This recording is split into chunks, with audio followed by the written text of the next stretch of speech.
Hello friends, मैं आपकी friend आरती और स्वागत है आप सभी का मेरे चैनल गढ़वाली नौनी पे।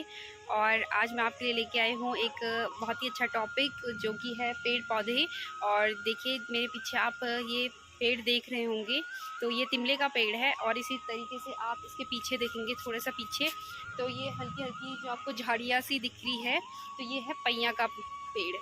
और इसी तरीके से आप सामने देखोगे तो ये है सेमल का पेड़, ये वाला सेमल का पेड़ है। ये सूखा नहीं, ये सामने वाला है। और मैं आपको दिखाती हूँ।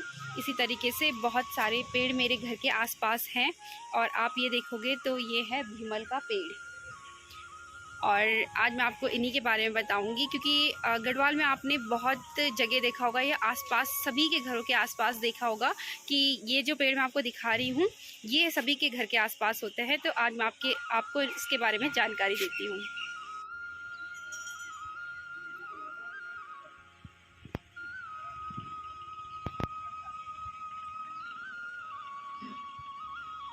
तो फ्रेंड्स देखिए, बात करते हैं इस पेड़ की। ये है पैया का पेड़, जैसे कि मैंने आपको बताया। और ये बहुत बड़ा है, काफ़ी बड़ा है। देखिए, बात करते हैं पैया के पेड़ की। तो पैया का पेड़ काफ़ी पवित्र पेड़ माना जाता है उत्तराखंड में, और वो ऐसे ही कहीं पर भी नहीं उगता। और जैसे कि मैंने बताया कि उत्तराखंड में काफ़ी पवित्र माना जाता है, तो जो हमारे मंदिर होते हैं घर में, गांव में, कहीं भी, तो वहाँ पर ही पैया का पेड़ उगा होता है। और उसे बहुत पवित्र माना जाता है, और उसकी लकड़ी को भी काफ़ी पवित्र माना जाता है। और हर दैविक कार्य में हमारे यहाँ पर पैया की लकड़ी का उपयोग किया जाता है। इसी के साथ साथ जैसे कि गढ़वाल में शादी का जो मंडप होता है, फेरों का मंडप होता है, वहाँ पर भी पैया की लकड़ी लगाई जाती है। और इसी के साथ साथ जो स्वागत गेट होता है या प्रवेश द्वार होता है बारात के स्वागत के लिए, वहाँ पर भी पैया की लकड़ियों से ही बनाया जाता है, या उसे पैया की लकड़ियों से ही तैयार किया जाता है। और इसी के साथ साथ आप देखेंगे कि जो पैया का पेड़ होता है वो काफ़ी बड़ा होता है, काफ़ी खूबसूरत होता है। और इस पर पिंक कलर के फूल भी उगते हैं, और ये देखने में भी काफ़ी खूबसूरत लगता है।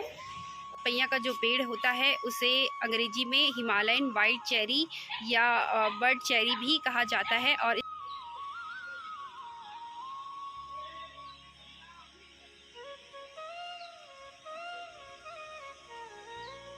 करते हैं तिमले के पेड़ की, जो कि मेरे घर के सामने ही काफ़ी बड़ा है। और आंटी जिनका है ये पेड़, वो उसे काटती नहीं है, और ना ही मेरी मम्मी से काटती है, क्योंकि ये जो तिमला है, जो तिमले का पेड़ है, इसमें बहुत अच्छा फल होता है, जिसे तिमला कहा जाता है। इसे लोग कच्चा भी खाते हैं, और पकने के बाद तो ये बहुत स्वादिष्ट होता है, काफ़ी मीठा भी होता है। और ये इसके अंदर ना थोड़ा गोंद जैसा कुछ होता है, और वो बहुत टेस्टी होता है खाने में।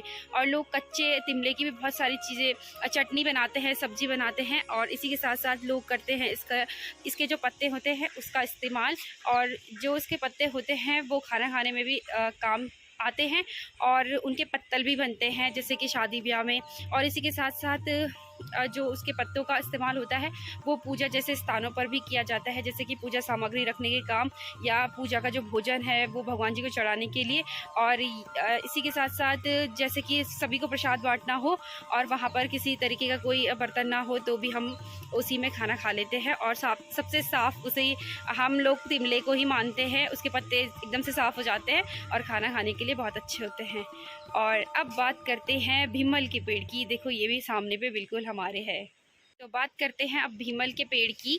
तो भीमल के पेड़ की खासियत ये है कि वो सबसे पहले घास के लिए बहुत अच्छा है, और काफ़ी मुलायम उसकी पत्तियां होती हैं। और दुधारू गायों के लिए भीमल की पत्ती काफ़ी फ़ायदेमंद होती है। और जो भीमल की पत्ती है वो लोग उस पेड़ को काफ़ी लगाते हैं, ताकि बरसात में दूर दूर जाना ना पड़े।